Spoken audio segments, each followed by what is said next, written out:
Anupama series से related update लेकर आ चुके हैं हम आपके बीच में। तो प्रेम को जल्द मिलने वाला है रियलिटी चेक। कैसा होगा वो रियलिटी चेक और कौन देगा प्रेम को ये रियलिटी चेक, इस पे बात करेंगे इस वीडियो में कि कौन अवगत कराएगा प्रेम को उस सच्चाई से जो प्रेम देख नहीं पा रहा है, या यूँ बोलूँ कि प्रेम का स्वभाव जो है एक ही सिचुएशन पे दोगला नजर आ रहा है। क्योंकि मेकर्स ने बड़े ही चालाकी से एक सीन आपको रिसेंट एपिसोड में दिखाया है, जिसमें आपको दिखा कि किस तरीके से श्रुति ने जो है सारा मालिकाना हक जो है राही को दे दिया। ऐसे में दो चीज़ दिखाई मेकर्स ने, जहां मेकर्स ने वसुंधरा का फेस दिखाया तो वहीं पर मेकर्स ने जो है प्रेम का भी फेस दिखाने का काम किया। वो प्रेम जो अब तक अनुपमा को काफ़ी ज़्यादा बुरा भला बोलता हुआ नजर आ रहा था इस चीज़ के लिए कि उसे वो ग्रो करने में हेल्प नहीं कर रही है, वही प्रेम आज साफ तख्ते में नजर आया, काफ़ी ज़्यादा सदमे में नजर आया इस चीज़ को लेकर कि आखिरकार फिर सपना था किसका। सपना तो प्रेम ने देखा था, सपना तो प्रेम ने देखा था कि उसका एक कैफ़े हो, ये सब कुछ हो।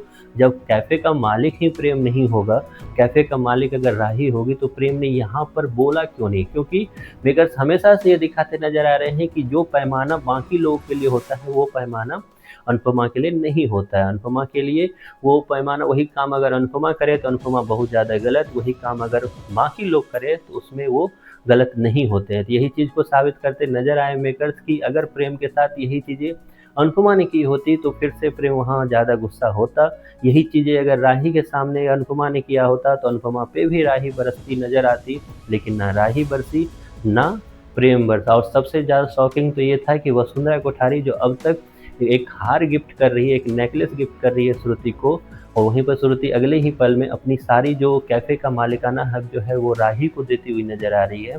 तो वसुंधरा कोठारी के भी मुंह में जबान जो था वो बिल्कुल चुप्पी साधी हुई वो भी खड़ी थी, क्योंकि यहीं पर अगर अनुपमा ने ये किया होता वसुंधरा कोठारी के पास काफ़ी ज़्यादा डायलॉग आपको नजर आता। तो कहीं ना कहीं वो कहानी जो है कि मीठा मीठा गप गप और करवा करवा थू थू वाली स्थिति जो है, तो यहाँ करवे को आप एक तरह से अनुपमा के साथ जोड़ सकते हो, या फिर वो कैरेक्टर ढीला वाला जो सॉन्ग है कि मैं करूँ तो कैरेक्टर ढीला है वाला सीन, ये भी आप बोल सकते हो कि कोई और करे तो अच्छी बात है, अनुपमा करे तो बुरी बात है। तो ये सब चीज़ आपको रिसेंट एपिसोड में जहाँ मेकर्स साबित करते नजर आए, तो वहीं पे मेकर्स ने ये भी दिखाने का काम किया कि रिसेंट एपिसोड में एक बागी जो है कोठारी परिवार में भी आगे जाकर पैदा होने वाला है। वो बागी कोई और नहीं, वो बागी है प्रेरणा। जी हाँ, प्रेरणा का रूप धीरे धीरे आपको लगातार दिखाने का काम कर रहे हैं मेकर्स। रिसेंट एपिसोड में किस तरीके से प्रेरणा को जब श्रुति ने एम्प्लॉयमेंट लेटर एक तरह से ऑफर किया तो उसमें प्रेरणा बिल्कुल सकते में थी कि आखिरकार ये कैसे हो सकता है, क्योंकि मैं तो पार्टनर थी अब तक प्रेम के साथ। लेकिन वहाँ पर अवगत कराया गया प्रेरणा को, और उसमें भी प्रेम ने कुछ नहीं बोला। प्रेम ने खुद ये बोला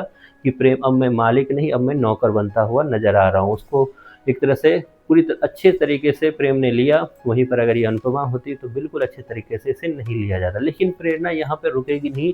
प्रेरणा आगे जाकर प्रेम के दिमाग में टाइम टू टाइम अपनी जो सेंटा बहन एक वक्त में थी, मतलब अनुपमा, उसके लिए अच्छी अच्छी बातें प्रेम के दिमाग में डालनी स्टार्ट करेगी कि कौन सही है कौन गलत, वो भरती हुई नजर आएगी। क्योंकि प्रेम को खुद सोचने की क्षमता उसके अंदर है नहीं, तो प्रेरणा ही वो इंसान होगी जो अनुपमा के लिए अच्छी बातें और श्रुति के लिए बुरी बातें, एक तरह से बुरी क्या, एक तरह से जो रियलिटी है वो बातें जो है प्रेम के दिमाग में स्टार्ट करेगी फीड करना। अब इसमें प्रेम कितनी जल्दी इन सारी चीज़ों से बाहर आता है ये टाइम बताएगा, लेकिन इतना जरूर है कि प्रेरणा इन पूरी कहानी में एक अच्छी कड़ी बनकर साबित होगी, और जल्द ही प्रेरणा अपनी टीम भी बदलने वाली है, जैसा कि हमने आपको प्रीवियस वीडियो में भी बताया था। आप कितने एक्साइटेड हो ये सबको देखने के लिए, इसके बारे में आपकी जो भी राय है कमेंट बॉक्स में ज़रूर बताएं।